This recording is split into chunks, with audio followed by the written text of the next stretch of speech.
Hello viewers, Mahanadi next week new promo. இந்த இடத்துல காவேரியோடைய நிலைமையை நினச்சி அவங்களுடைய அம்மா கவலைப்பட்டுட்டு இருக்காங்க.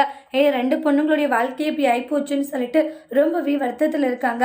அப்போ கங்கா இருந்துட்டு, அம்மா அவங்க ரெண்டு பேர் வாழ்க்கையும் நல்லாதாம்மா இருக்கு, நீ ஏமா இப்படி வருத்தப்பட்டுட்டு இருக்க, உனக்கு தெரியாதடின்றாங்க. அங்கே யமுனாவுடைய மாமியார் என்ன பேச்சு பேசுது தெரியுமா, மனுஷன் இருப்பான் அந்த வீட்டில், ஆனால் அவள் எல்லாத்தையுமே அட்ஜஸ்ட் பண்ணிட்டு இருக்காடி, யாருமே இது மாதிரி இருக்க மாட்டாங்க, அவன் நிலைமையை நினைக்க நினைக்க எனக்கு ரொம்பவே கஷ்டமா இருக்குன்றாங்க. அம்மா அவளா தேடிக்கிட்ட வாழ்க்கை, அது இல்லாத அவன் நல்லா இருப்பா, நீ இந்த அளவுக்கு வரி பண்ணிட்டு இருக்கன்றாங்க. தேவையில்லாத விஷயங்களை யோசிச்சு நீ கவலைப்படாத மாட்டு சமாதானப்படுத்திட்டு இருக்காங்க. நீ அதை பற்றியெல்லாம் யோசிச்சு உனக்கு ஏதாச்சும் ஆயிட போகுதுன்றாங்க.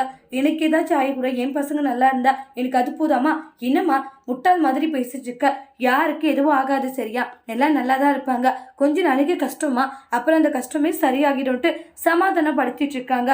ஆனால் தினம் தினம் தூங்காத நைட் அதை பற்றி யோசிச்சு கவலையோடு இருக்காங்க. அதோட இந்த பிரமுவை முடிச்சிருக்காங்க. இனி வரக்கூடிய எபிசோட்ல இந்த மாதிரி ஒரு டோஸ்ட் வர போகுதுன்ட்டு வெயிட் பண்ணி பார்க்கலாம். தேங்க்யூ.